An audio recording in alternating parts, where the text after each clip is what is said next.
This one's going to be a little different. No Scotty today, no satire, no roast, no rage. Just Scott, speaking plainly, because this needs to be said without distraction. 4-stage verification is being rolled out across online platforms. In UK, it's law under Online Safety Act. In US, platforms like Google and YouTube are already testing the same kind of system. It's being marketed as protection for children, for users, for communities. But what it really is surveillance, dressed in safety tape. Here's how it works. You'll be asked to prove your age before using platform. That might mean uploading ID, taking a selfie for AI analysis, or having your behaviour profiled in real time. How you scroll, what you click, how long you stay. Once that data's collected, it don't vanish.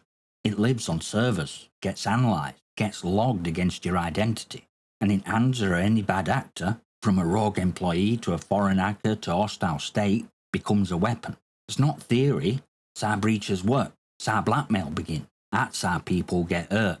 And this is just start. Let's set system works as designed.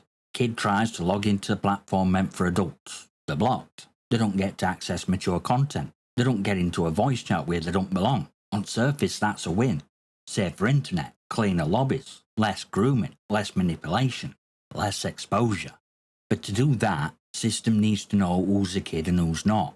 That means identifying everyone, not just underage users, everyone. Every adult, every account, every player.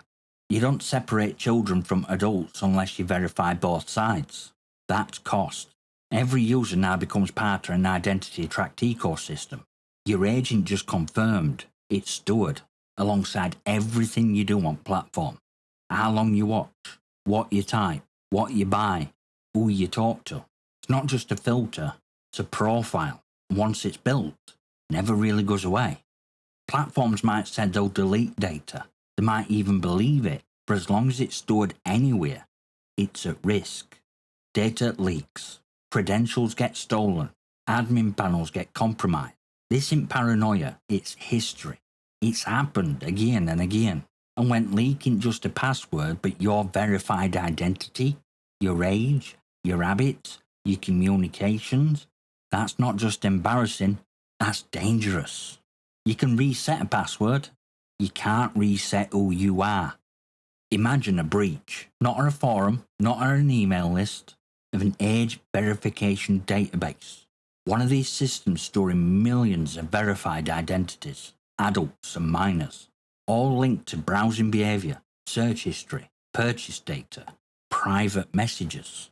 Now imagine who gets access to that. Don't take much. Vulnerability in verification API, poorly secure cloud container, compromised third-party vendor. It's not fiction. It's standard failure in digital infrastructure. Happens every week. Only this time, it's different. Because data ain't just commercial, personal. Let's talk about soldiers deployed in war zone.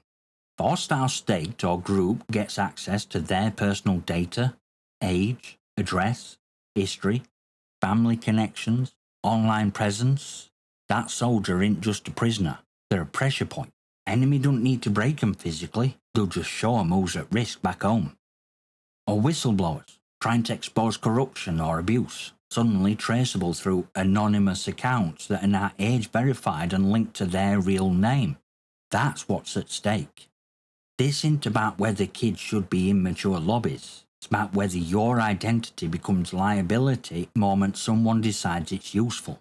For gamers, this all sounds like it might fix something. No more kids screaming in M-rated lobbies. No more Fortnite dance emotes in war sims. No more grooming scandals in child-friendly servers. That'd be a win. It would, if it worked. Because truth is, kids will bypass it. They always do.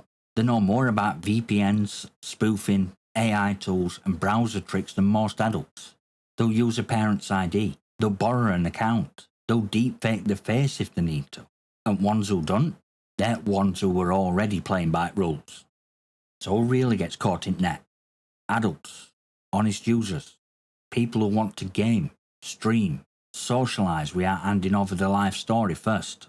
Kind of people who just want to log in, play, and log out. But now you can't. Now you verify. Now you scan. Now your identity becomes part of access process. And platforms? They're not security experts. They're not guardians. They're companies with shareholders, with breach histories, with incentive to collect more data, not less. So what could have been a genuine improvement to online spaces becomes a backdoor, not for kids, but for risk. You trade one type of harm, immature users in mature spaces, for another far more dangerous one, a centralised database for every user's identity waiting to be exploited. And when it is, you won't see it coming.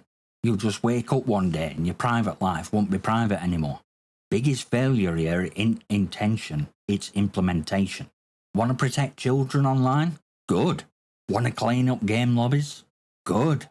Want to stop predators using open platforms? That's a worthy cause. But building a system that requires every user to hand over identity data just to exist online? That's not safety. That's centralisation. That's creating a single point of failure for millions of lives, and it's being built by wrong people. These laws aren't written by cybersecurity veterans. They're written by politicians under pressure. Pressure to do something, to look good in headline, to react to headline, to pass a law that looks like progress, regardless of whether it actually protects anyone. Because this isn't hypothetical. This is infrastructure being built now, with consequences that don't get rolled back once they're online. One bad law, one major leak, one exploit chain. That's all it takes. There's a version of this system that could have worked. One that empowers parents without surveilling adults. One that filters content without storing identities. One that decentralizes verification so that no single breach can compromise millions. But that's not what we're getting. What we're getting is a rushed, high-risk framework designed to satisfy headlines. A system that makes platforms legally safe while making users personally vulnerable. A system that claims to protect vulnerable while quietly exposing them to new threats. This isn't a paranoid fantasy. It's a failure of design. Because in cybersecurity, intent means note. Only architecture matters. And architecture being built today, it's brittle, it's centralized, it's dangerous. It puts real people at risk, not just gamers, not just kids, everyone, all in name of safety. That's truth, and it's time we started saying it out loud.